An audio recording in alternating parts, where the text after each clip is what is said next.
Good morning, afternoon, day, and night, everyone. And welcome back to another episode of the Loaded Potato Podcast. My name is Brandon, your host for this evening. And today I have a very special episode for you guys here.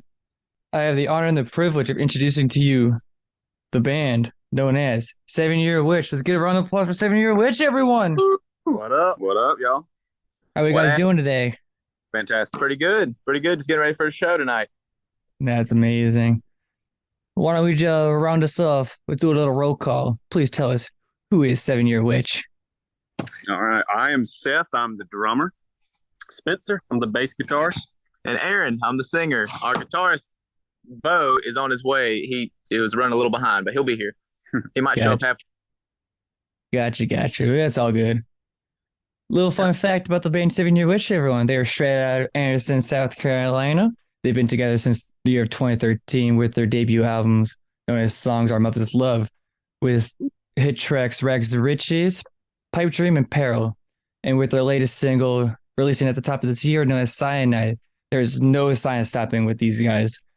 I'm always amazed by young talent, especially now that I'm more of a music enthusiast. It's always great to see how music is just evolving and changing, especially with your guys' style of music, because I did a little digging in and you guys claim to have a little bit of blues punk, 70s garage band, and a little hard rock all mixed together. Hell yeah. That's our thing, man. And if you guys haven't checked them out, please go to Spotify, Instagram, any major platform. Please give these guys all the love and support. Dude. Yeah, please. Hell yeah. We need all the help we can get. I'll be sure to link all your guys' social medias down in our description down below. Awesome. All right. So my biggest question, and I think a lot of people want to know. Yeah. Does your mom approve your album? And do they love their song? My mom loves it. Grandma's not so much because of the cover art. My grandmother thinks I'm a Satanist now, but that's okay. If moms love it, that's cool. But if grandmas hate it, that's even cooler. Mm-hmm. Yeah, I think my grandma, she won't even call the band by its name, 7 Year Witch. She'll call us like 7 Year Itch or something like that, or 7 Year, but she won't say the word witch. So she's afraid. Yeah, my grandma can't even look at a picture of a snake. She gets scared.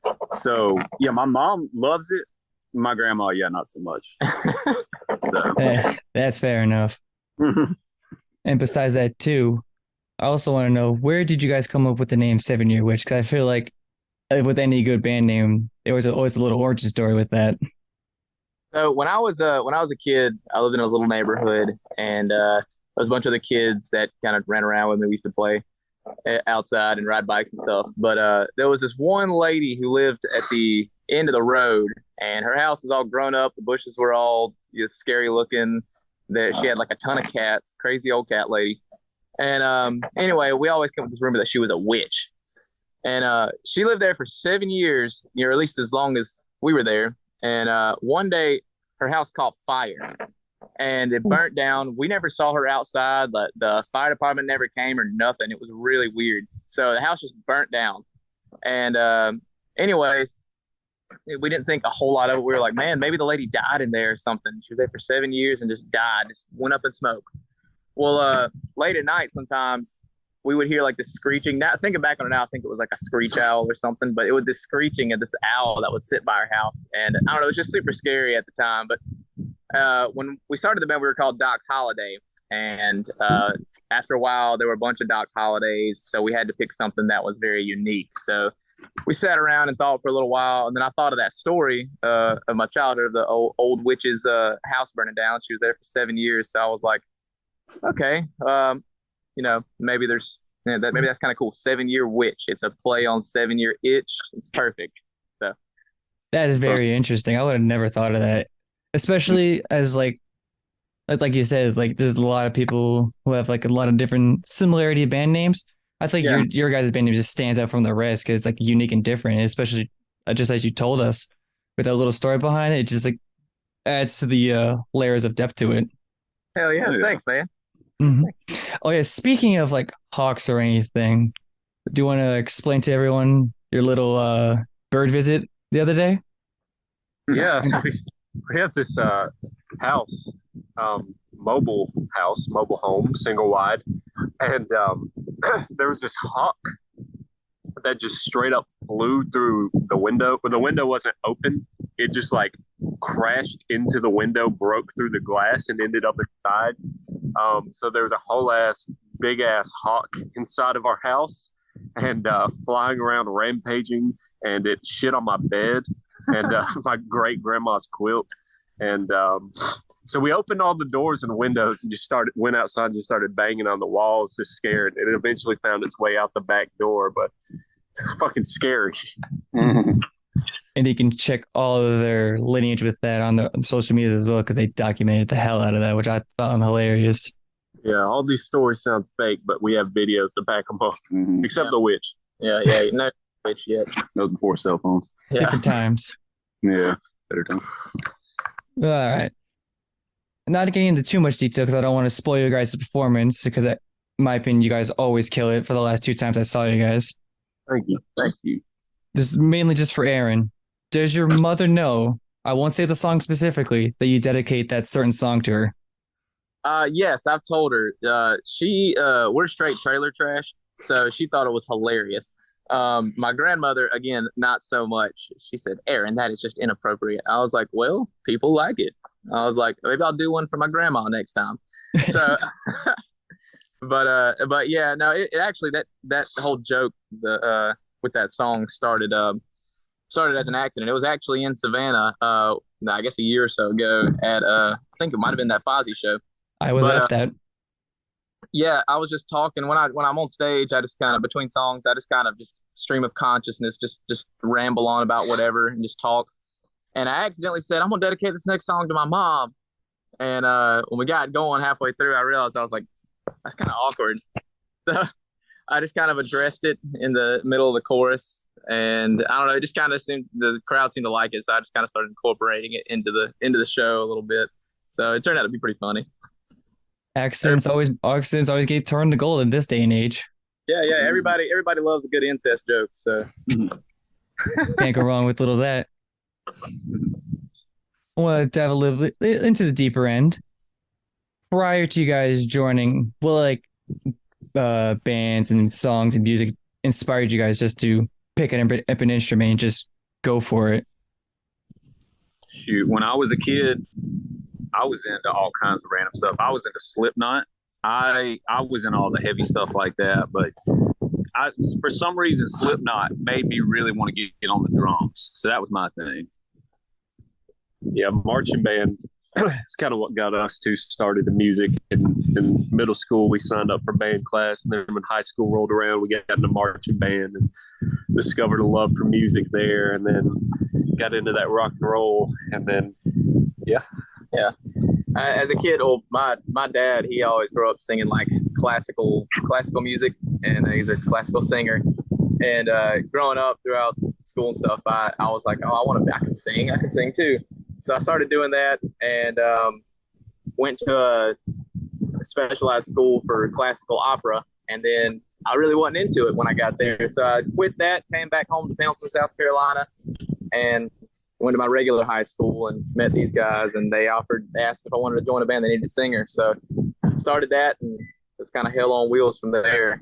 Then eventually we found guitarist Bo Anderson. Ladies and gentlemen, the guitarist of 7 Year Witch. Give a round of applause for him. Thank you. How are we doing today? I'm alive.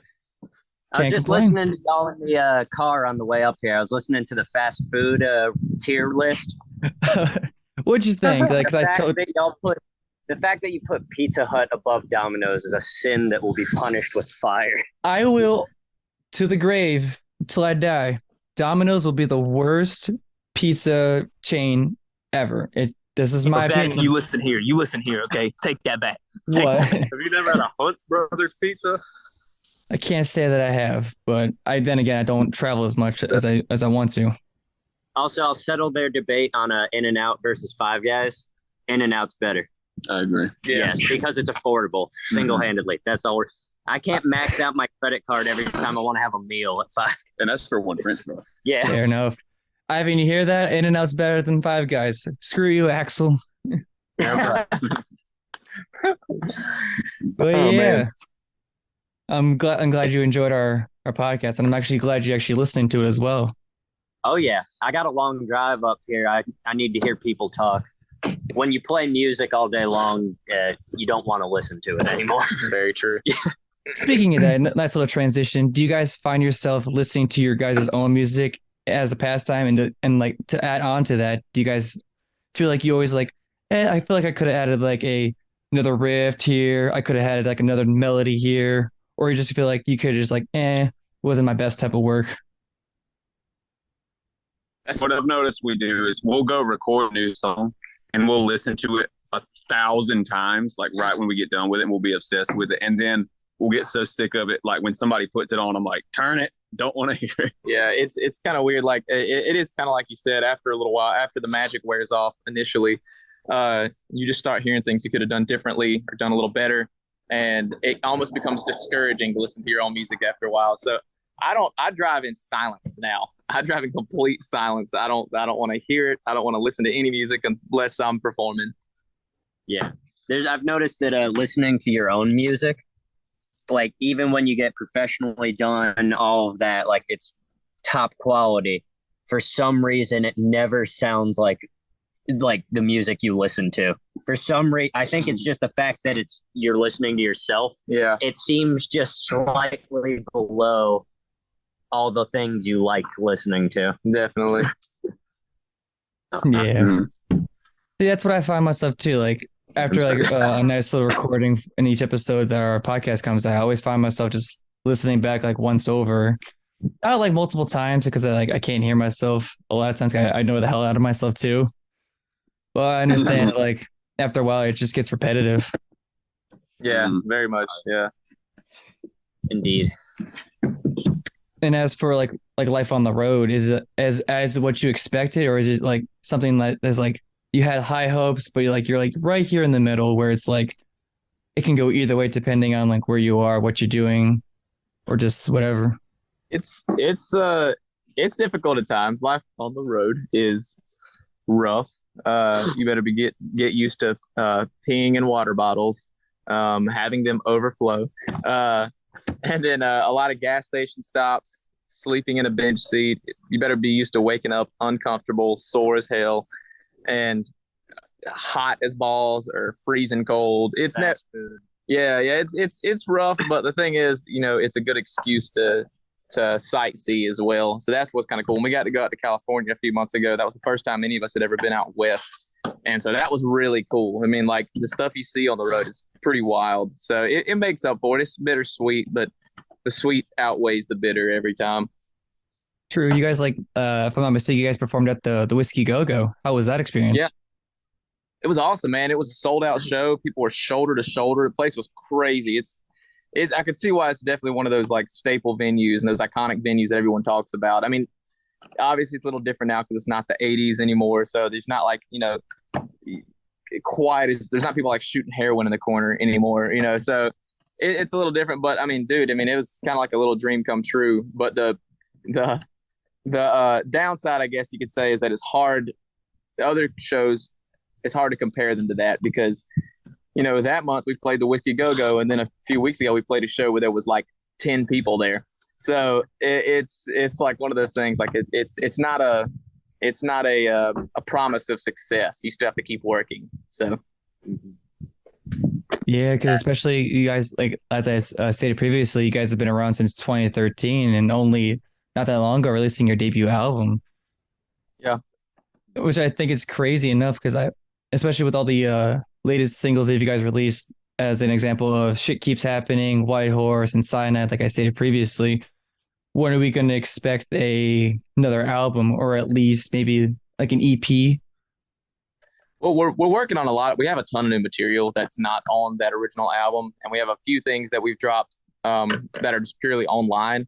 But we're trying to get another full album together. We basically do at this point, but a lot of it is just we're shopping around for labels and finding a good team that can help us promote the hell out of it. Because if we drop another album, we want it to really, we've been at this for 10 years now. We really want it to hit and hit the ground running. So that's kind of the main holdup. While we have pretty much all the material, we're waiting to find someone with the money and the connections that can help us really, take it to the moon. I hear that. And as Yeah. far as like your exclusives online, because when I was at your show in Savannah not that long ago, I was chatting with Bo about how you guys wanted to push a lot more of your covers and exclusives on your YouTube channel. Indeed, yeah. We did, obviously, most recent covers we released were Outcast cover and a Backstreet Boys cover. Sorry, I'm the worst at talking. Anyways, and with videos to accompany them, and we did those exclusively on YouTube to try to build up a following on there, because beyond doing the music, kind of like Aaron said, you want to get everything out of these songs and releases that they're worth. So we wanted to get a YouTube following out of. So Understandable. That's what basically we're doing as well. Because if you check us out on the Low Potato Podcast YouTube channel, you can see our nice webcams and our funny little images on our earlier stuff. I always get that because I believe like YouTube and like any other like streaming service always has like that better distribution of Definitely like, music and all that. But it's a lot to keep up with all the different social media platforms. It's a lot. Yeah, but I think given more time, I feel like you guys are gonna nail it right on the head and just be like full steam ahead on that one. Oh, so definitely. Yeah, I got a couple more questions here. This one mainly pertains to Aaron again. Where did the backflip get inspired from?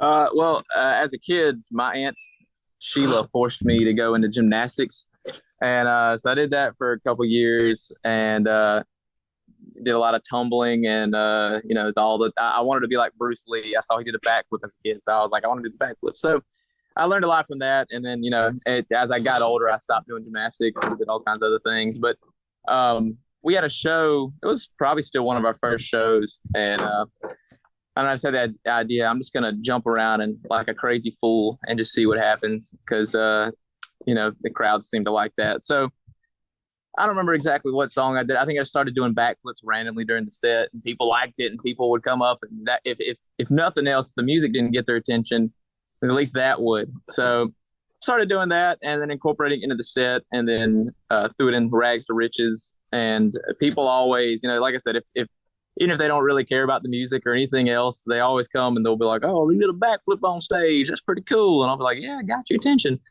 And there are plenty of other artists who've done backflips off of things. So, I'm not trying to coin it as an original thing, but it gets people's attention, and it's fun. It's fun to watch. It's fun to do. So, and I haven't broken my neck yet. So, yeah. It's something you never do. Yeah, hope not. I've had a few close calls. Yeah, but on that too, like with you guys being around for about 10 years now, what was there a specific like show you did or opening act for a certain like band that like really opened your eyes, saying like that, like, or do you guys believe in your eyes that you've made it at this point as a amazing rock and roll band? Are you guys still in that phase of we're here, but we're always pushing further, or just further and further and further? If you would have asked the younger me, like that first started playing in local bands, he would have thought this was totally making it. You know what I mean? So I think we all kind of see it the same way. Like we are very proud of that, like what we've done. If we made a list, there's so many things I'm sure we forgot about that we've accomplished, but in the grand scheme, I believe that we'll always be unfulfilled. Like we could be the size of Metallica and feel like we're not doing good enough. And that's just kind of I think a lot of artists are like that, but we're not quite where we want to be. Yeah. The avenue's there. The path has been straight and linear. We've got the motivation. We've got the people. We've got the music. We just got to keep pushing. So not there yet, but we're freaking working on it. Yeah. When we have health insurance and can pay all our bills purely off of the band, that'll be a good little plateau. Yeah, I still got 5 guys meals to pay off. Yeah. Oh my Lord. But you said as far as a band that inspired us or something, I would say, I don't know, like the first band that we played with, you think that like probably Vietnamese or something? Yeah, they were. The first band that we played with, they were really inspiring. I mean, that was a long time ago, and they just the level of artistry, and I mean, they seemed like such a big band at the time to us, you know. But I mean, them, Adelita's Way, playing with them, just seeing how they function, and what was some other bands we played with along the way? Honestly, Buck Cherry, I was very surprised that some people could coin them as a one-hit wonder band, even though they've had several hits, and they're actually a great just overall band once you get to know them. But the singer Josh, he kind of seems like this. If you saw his persona, you would think he's just like this meathead rock star. But you talk to him, he couldn't be more serious about his singing. Like, he has to warm up a certain way. He likes to stay focused and this and that. He ain't out there partying anymore and stuff like that. So it's been very inspiring to see that these people aren't out here just being, like rascals and goofballs. They're actually taking this shit very, very seriously. That's not the way the business runs anymore. You can't just go out and act like a rock star and you do drugs and drink every single night and party all the time. That's just today with all the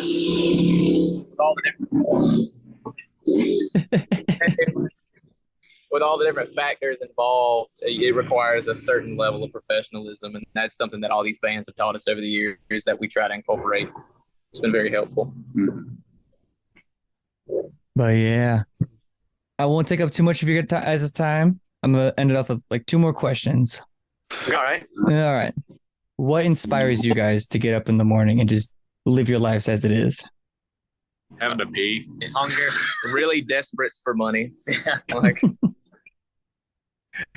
yeah, and I don't know. I guess for me, it's just I don't know. I love doing what we do. I mean, yeah, sure, there are certain stresses about this line of work. There's not really a handbook on it like any other thing, so it's a lot of trial and error. But when you get up there on stage, I guess at the end of the day, you can say it's a love for music. When you get up on stage and you hit those first notes and all the nerves go away, it's just fun. I mean, like, it kind of feels like what you're meant to do. And that's what gets me up in the morning. Always looking forward to the next show. That's what we all like to hear.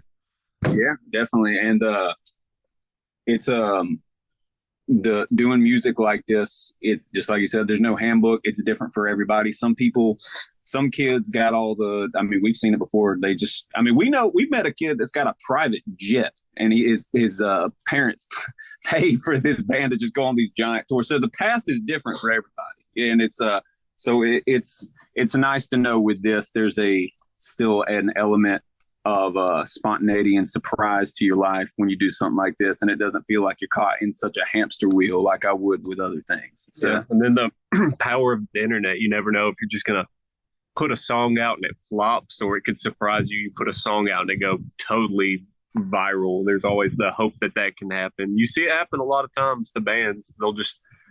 They'll be on the level we are, and they'll just put a song out on YouTube or a video or something, and it just hits the algorithm and blows up with every release. And, now that we have the power of the internet, there's always the possibility that can happen, which keeps us inspired to keep content rolling and stuff on the internet. Yeah. All right, last question to round it all off. Who is 7-Year Witch in your eyes? Shit. The coolest dudes ever. Yeah. Sexy, handsome, cool as fuck. No, I don't know. I just think 7-Year Witch is a bunch of good-hearted guys who work really hard, sacrifice everything they have to do what they love to do, and try to put a smile on people's faces. At the end of the day, you come to the show, you don't leave with a smile on your face, then we failed at our job. I agree. That sums it up. Yeah, Yes, sir. Absolutely. All right. Again, thank you everyone for listening in today. And please do us a huge favor. Go down to the description, go into anywhere. Support 7-Year Witch at all costs. They deserve all the love and support. Give them money. Give them all the love and affection. Again, I appreciate you guys taking the time to do this with us. And I Of hope course. to get you guys on here again sometime soon. And I will always be glad to check out you guys if you guys are always in town. Definitely, Awesome, man. man. Thank you for having us Thank you on, for man. We having really us. appreciate it. Thanks for coming out to the shows. We hope we see you again. I'll be there plenty more times.